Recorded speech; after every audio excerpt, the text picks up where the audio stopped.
A battery with a good range, a smooth running motor, they're clearly key to a good e-bike experience, but they're going to be less than efficient if you haven't got a good suspension setup on your bike, one that offers comfort, grip and control.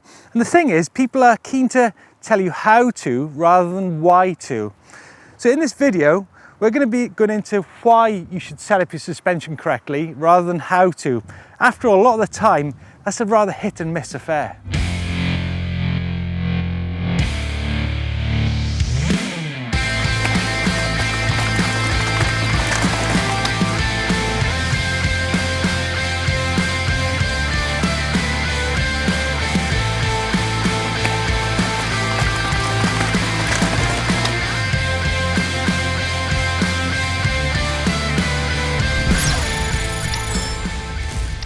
So why then is suspension setup so important? Well, the primary role of suspension is to maintain traction, to keep the tyres on the ground and gripping.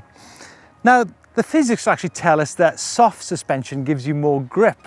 But at the same time, you see a lot of pro riders riding hard suspension setups. And the reason for that is because they need to maintain their geometry as they're going down the hill. After all, they're dealing with a lot of gaps, higher speeds, bigger compressions.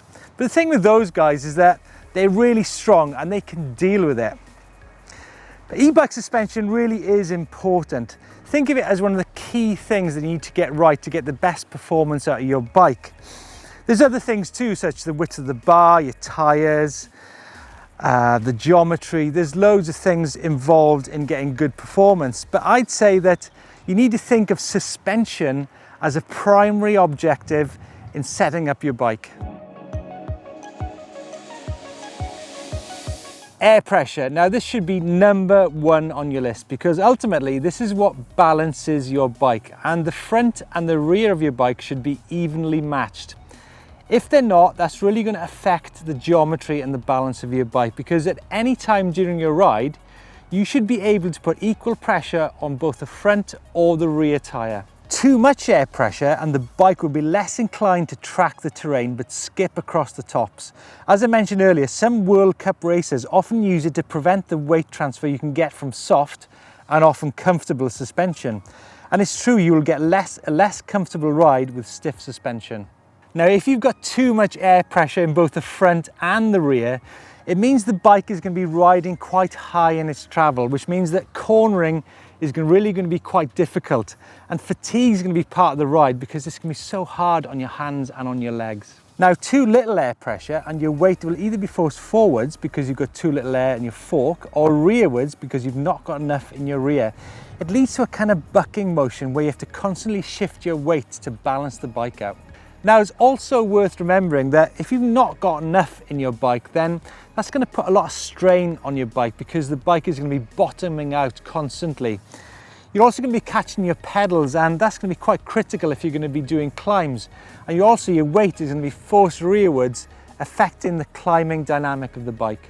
So here then is a classic scenario, a lot of collisions on a slight gradient. Now, if your suspension is too soft, there'll be a tendency for your weight to be shifting forwards on the bike, so that it'll be much harder for you to regain a good poise on the bike and stability to get you down the hill. Now, at the opposite end of the spectrum, if your suspension is too hard in a situation like this, your body is going to be taking all those collisions. There's going to be quite a lot of fatigue through your body. Obviously, if you're a pro downhill racer that's only racing 3 minutes, you can deal with that. But on an e-bike where you're quite likely to be doing a longer ride, then that's simply not sustainable. On every fork and shock absorber, there are red dials and blue dials, and it's the blue dial that affects the compression setting on your bike. And you can adjust this by turning it either clockwise or anti-clockwise.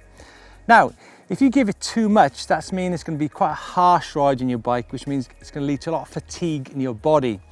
At the same time, if you don't give it enough, your bike's going to want to get involved in every collision, every undulation, every rock and route, which ultimately means it's going to be quite a slow ride. Rebound is the red dial on your fork or your shock absorber, and like the compression setting, affects such things as comfort, control, grip and fatigue on your e-bike.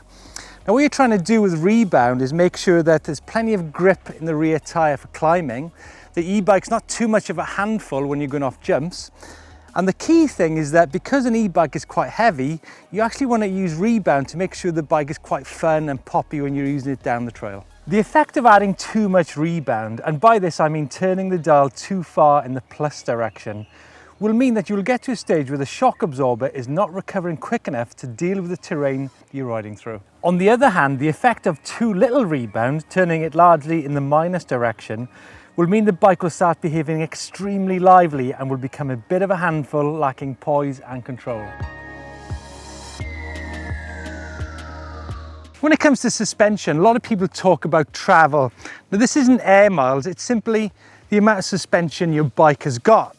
In terms of e-bikes, we're looking at between 100 and 180 millimeters of travel. So how much do you need? Well, clearly if you're in an environment like this, 100 millimeters is clearly not enough. There's not enough suspension there, and it's going to put a huge stress on your bike and also on your body. At the other end of the scale, if you have 180 millimeters of travel and you ride in tarmac roads, fire trails or smooth single track, then it's probably too much and your bike will actually be a little bit too sluggish for the environment that you're riding in. Now I just want to cover a few bits of terminology and parts when it comes to suspension setup, and the first one is air volume spacers. Now these are plastic tokens, in this instance located in the left hand leg of this Rockshox Lyric fork, and you can access them simply by undoing the air cap at the top and slotting them inside there. And what they do is they help keep the fork high in its travel to keep your balance on the bike, particularly if you're a heavy or fast rider. Now you really don't want to be guessing when it comes to air pressure in your fork or your shock absorber, and some manufacturers actually have all the actual individual settings for rider weight, and in this case it has the fact that if you're riding an e-bike you need to add 10 psi. Now this really is invaluable when it comes to setting up your suspension, and they really are pretty accurate. Now the rear shock absorber also has volume spacers in it, such as this Rockshox Deluxe unit here. But what you should pay attention to is actually the base settings for suspension on different manufacturers' websites, and they refer to such things as rider weight and bike size. And it really is a good starting point to get an accurate suspension setup. You might hear people talking about sag on a mountain bike, and all it is the amount the bike compresses with the rider on top in a static position. Now we have this Rockshox Lyric fork here and deluxe damper on the back, and you have the numbers on there which you can use as a guide. It really is that simple. And you should be looking at about 20% on the front and about 30% on the rear. Easy as that. Those then are the key reasons why suspension setup is so important on your e-bike, because it's going to offer you better comfort, control and stability, and who doesn't need more of that in their lives? If you get it right, your e-bike is going to be dancing through the terrain, whereas if you get it wrong, the consequences are pretty bad. It's going to lead to more fatigue, and you're going to have a really badly behaved bike. The bottom line is you're actually a bike rider, not a bull rider. Right, I'm off to smash through some rocks. If you want to see more videos, there's a battery fundamentals found down here, motor fundamentals here. Hope you like the video. Please give us a thumbs up if you do, and for more videos in the future, please subscribe to our channel.